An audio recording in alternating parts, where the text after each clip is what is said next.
শ্ৰদ্ধেয় ৰাইজ, মই কৃষক মুক্তিৰ পৰা ৰাইজৰ দললৈ যোৱাৰ পাছত আচলতে আপোনালোকৰ এই অঞ্চললৈ মই অহাই নাছিলোঁ।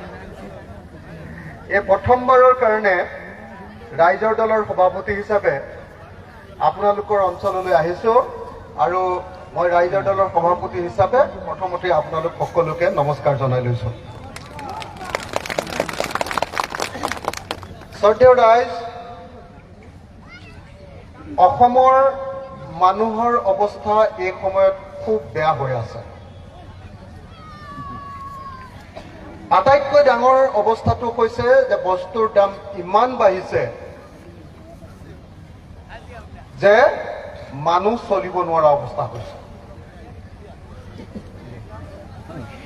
আজিৰ দিনটোত চৰকাৰে মূল্যবৃদ্ধি ৰোধ কৰিবৰ কাৰণে মূল্যবৃদ্ধি কৰা মানুহবিলাকৰ বিৰুদ্ধে অভিযান চলোৱাৰ প্ৰয়োজন আছিলে। গাঁৱে গাঁৱে স্মাৰ্ট মিটাৰ লগাই সকলো মানুহক লুণ্ঠন কৰিব খুজিছে। তাৰ বিৰুদ্ধে গাঁৱে গাঁৱে প্ৰতিবাদ হৈছে।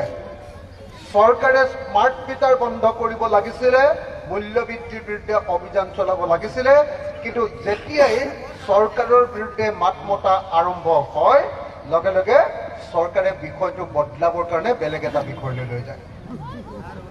কেতিয়াবা উচ্ছেদ কৰি দিয়ে, কেতিয়াবা হিন্দু মুছলমানৰ কাজিয়া লগাই দিয়ে, কেতিয়াবা বাল্য বিবাহৰ বিৰুদ্ধে অভিযান চলাই দিয়ে।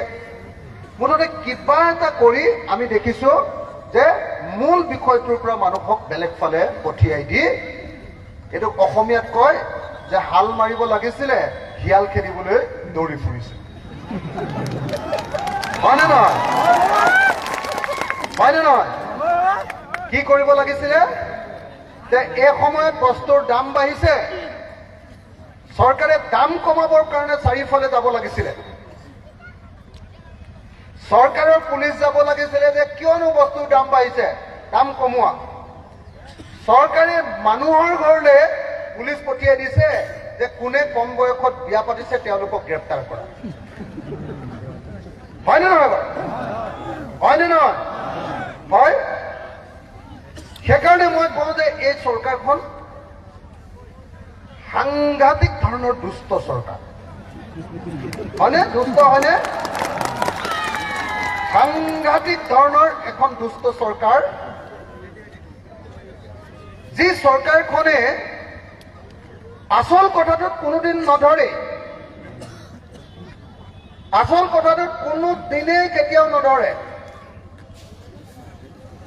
আপোনালোকৰ ইয়ালৈ যিটো ৰাস্তাত আহিছো, এই ৰাস্তাটো ভগা চিগা।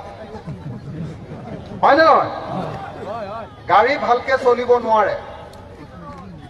3 বছৰৰ পৰা চলিয়ে আছে। হয়নে নহয়? মই ভাবিছিলো যে ইয়াত আপোনালোকৰ MLA কোন?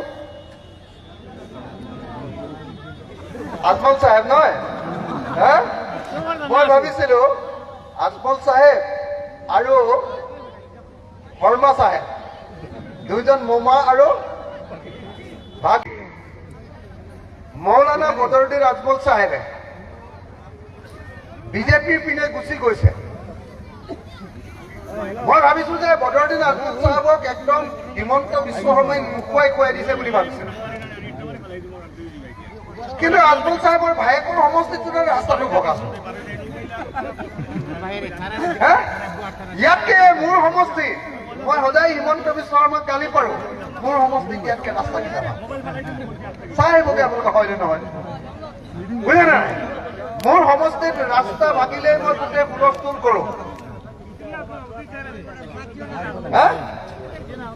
আৰু মুছলমান মানুহৰ মছজিদ ভাঙিলেও, মাদ্ৰাছা ভাঙিলেও বদৰুদ্দিন আজমল চাহেবে হুলস্থুল নকৰে। হয়নে? চাচা আৰু মামাৰ কথা নহয় জানো? চাচা আৰু ভতিজাৰ কথা নহয় জানো? তো এইটো নকৰে। তাৰ পাছতো যে আজমল চাহাবৰ সমষ্টিটো তেতিয়ালৈকে ৰাস্তাকেইটা বনাই দিয়া নাই, মই আজিহে গম পাম। সেইকাৰণে এটা বস্তু মনত ৰাখিব, চৰকাৰক তেল মাৰি কেতিয়াও সমস্যাৰ সমাধান নহয়। যদি সমস্যাৰ সমাধান লাগে তেতিয়াহ'লে চৰকাৰক ৰঙা চকু দেখুৱাব পাৰিব লাগিব, খং দেখুৱাব পাৰিব লাগিব। অসম বিধানসভাত মই মুখ্যমন্ত্ৰীৰ চকুলৈ এনেকৈ চাই ৰঙা চকুৰে কওঁ, বোলো আপুনিয়ে অসমৰ আটাইতকৈ ২ নম্বৰী মানুহ। মই এনেকে কওঁ, আপোনালোকে বিধানসভাত চাইনে নাচায়? চাইনে নাচায়? মই কওঁ নে নকওঁ? মই কওঁ নে নকওঁ? মই কওঁ বোলে আপুনিয়ে অসমৰ আটাইতকৈ ২ নম্বৰী, কিন্তু আপুনিয়ে অসমত আটাইতকৈ ভাল মানুহটো দেখুৱাবলৈ যায়। মই কওঁ নে?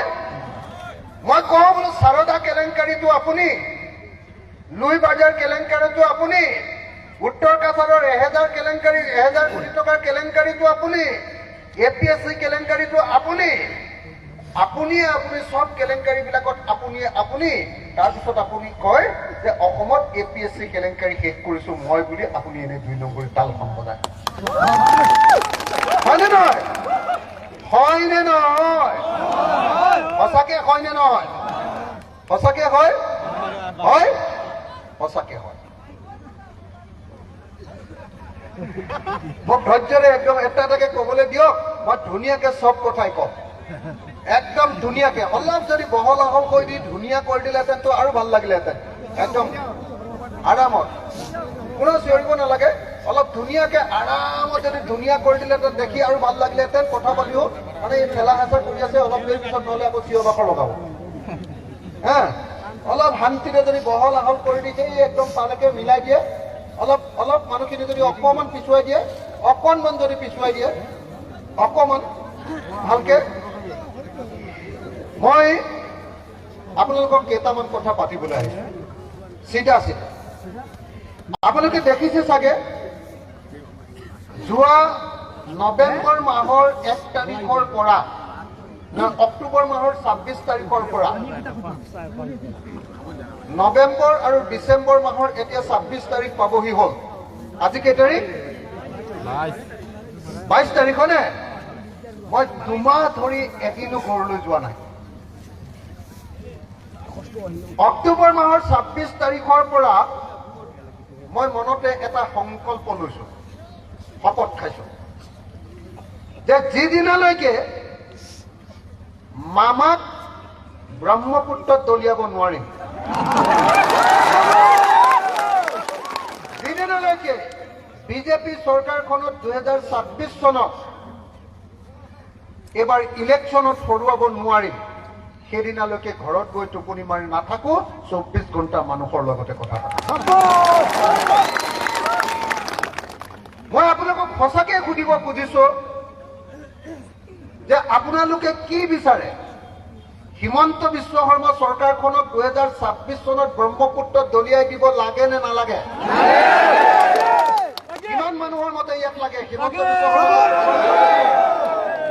সবকে লাগে নে? কিমানক নালাগে?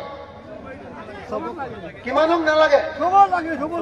26ত হিমন্ত বিশ্ব শৰ্মা চৰকাৰে আকৌ আহক বুলি ভবা মানুহ কিমান আছে?